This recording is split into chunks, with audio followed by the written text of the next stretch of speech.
The nine choirs, the cosmic architecture of heaven.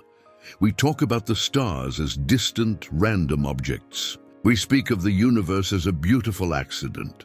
But what if this reality is a mask? What if the true universe is not chaos, but a system of flawless, terrifying organization?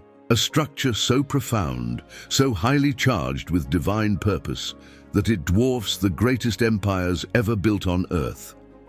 This order is managed by a formidable, tireless, and impossibly powerful chain of command. A government that exists on a plane of pure light and celestial fire, established at the moment of creation. A hierarchy where every single entity, from the lowliest guardian angel to the fiercest seraph, knows its place, its power, and its eternal, unchanging duty. This is the story of the Cosmic Cabinet, the unimaginable nine-fold architecture of heaven itself. We tell about the complete, ancient blueprint of the celestial government, the nine choirs of the angels. We will journey from the unapproachable fire near the throne, down through the governors of the cosmos, to the messengers and protectors who walk invisibly by our side every day. Our map for this journey comes not from a single text, but from the consensus of millennia, codified by visionaries like Pseudo-Dionysius the Areopagite in the 5th century. He saw this hierarchy not as a list, but as a cascade of divine light, where the purest energy is filtered step by step until it becomes actionable grace on Earth. We begin at the epicenter, the very threshold of creation, the first sphere. These three choirs stand in immediate proximity to the uncreated source. Their purpose is not to govern the world, but to sustain the very essence of the divine presence. They are contemplation and adoration made manifest. They are the heart of the cosmic engine. The seraphim are the highest, above all others. Their very name means the burning ones, and their essence is pure, all-consuming fire. They do not merely stand near God. They are consumed by the furnace of divine love and zeal. Imagine the impossible heat of a star's core. Now imagine that heat as pure, ecstatic devotion. That is the seraphim. They are famously depicted with 6 wings, 2 covering their eyes, for even they cannot gaze upon the ultimate brightness. 2 covering their feet, symbolizing humility beneath such power. And 2 used for perpetual, unending flight around the throne. Their song is the continuous Sanctus, Sanctus, Sanctus, Holy, Holy, Holy. Their eternal function is purification.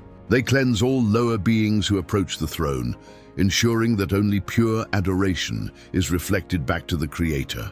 They are the absolute zenith of fervor, the embodiment of a love so intense it would vaporize lesser entities. They are the first note in the entire symphony of existence.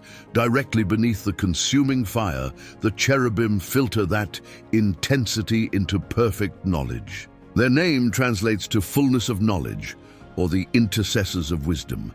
If the seraphim are the heat, the cherubim are the flawless crystalline structure the heat illuminates. They are the guardians of the complete celestial library, the perfect uncorrupted history and wisdom of God's cosmos. Their iconic imagery is terrifying and profound, often described as having 4 faces: human, ox, lion, and eagle, and covered entirely in eyes. Every single aspect of creation, past, present, and future, is within their view.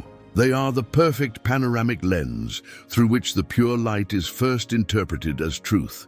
Their critical duty is to transmit this unblemished wisdom to the lower choirs. Historically, they were stationed outside the Garden of Eden with a flaming, turning sword. They don't just guard a place, they guard the sacred knowledge of the path back to paradise. They are the gatekeepers of profound insight. These angels are the immovable foundation, the living, spiritual pillars upon which divine majesty rests. They are the carriers of justice and stability.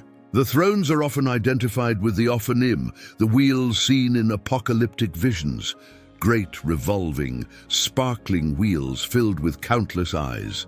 This constant whirling motion symbolizes the utter stability and unmoving principle of the Creator's will.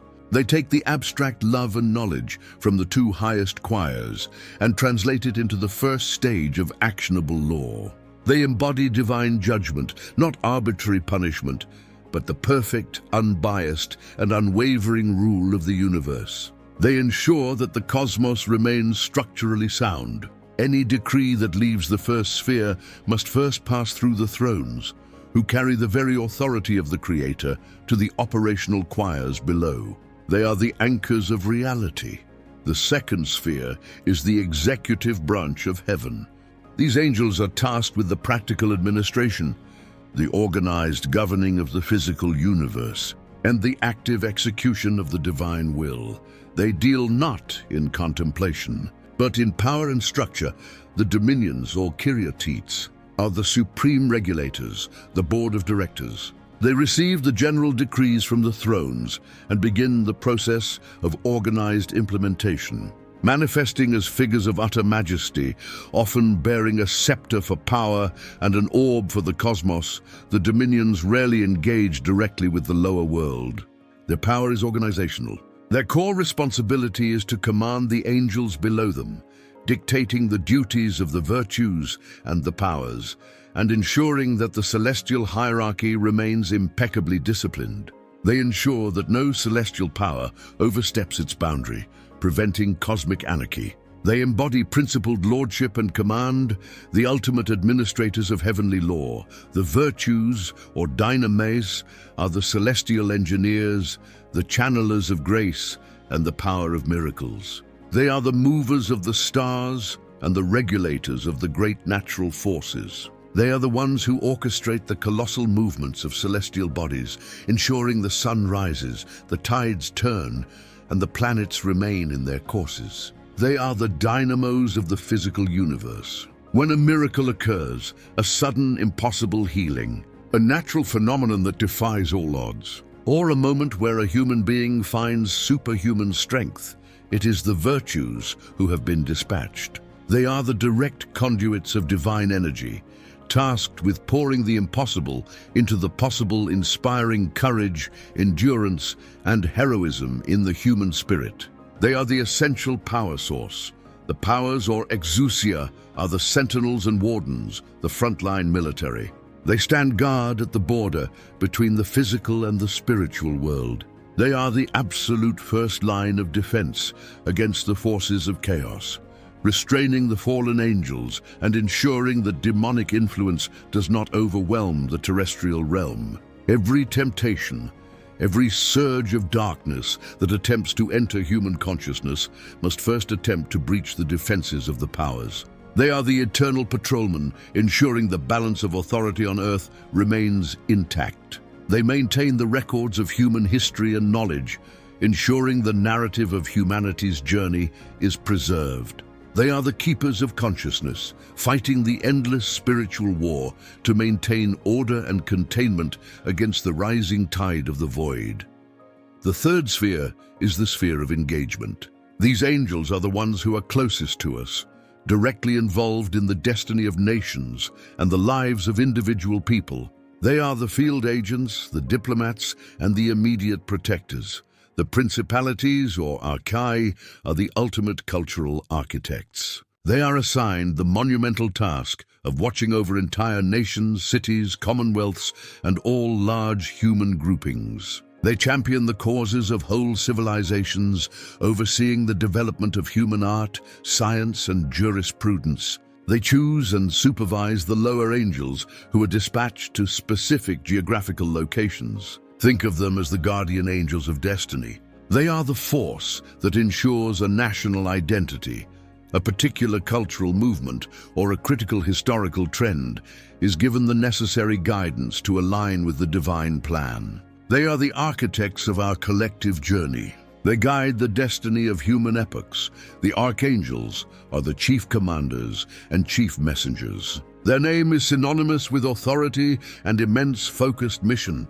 Unlike the vast, anonymous numbers of the other choirs, only a handful are known by name: Michael, Gabriel, Raphael, Uriel.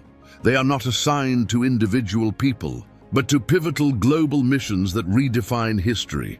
Michael is the warrior, the commander of the celestial armies, leading the fight against the spiritual adversaries. Gabriel is the herald, the bearer of the most critical announcements, such as the Annunciation. Raphael is the healer and guide. They embody direct, high-level intervention, serving as the most powerful and immediate liaisons between the celestial and the terrestrial. Finally, we arrive at the lowest and most numerous choir, the angels, or Malachim. These are the rank and file, the most intimate of all celestial beings. These are the guardian angels. They are the only order whose duties are strictly focused on the affairs of the individual human being, assigned to guide, protect, and intercede on your behalf from the moment of your birth. They carry our prayers back up the hierarchy to the higher choirs, and they bring comfort, subtle guidance, and quiet warnings back down to us. They are the soft voice you hear in a moment of panic. They are the inexplicable detour you took that saved your life. They are the embodiment of tireless, intimate empathy and service. They are your constant companion on the journey. From the burning love of the seraphim, down through the structural steel of the thrones, and finally to the quiet whisper of your own guardian angel, the entire cosmos is organized. It is a masterpiece of transmission, a power grid where energy flows from the source, filtering out the blinding heat until it becomes the perfect personalized grace you need to navigate this life. This hierarchy is designed to remind us of one singular truth. The universe is not indifferent. It is a profound, ordered, and intensely supervised reality, teeming with life and purpose. A reality where every being, visible or invisible, has its essential, irreplaceable duty.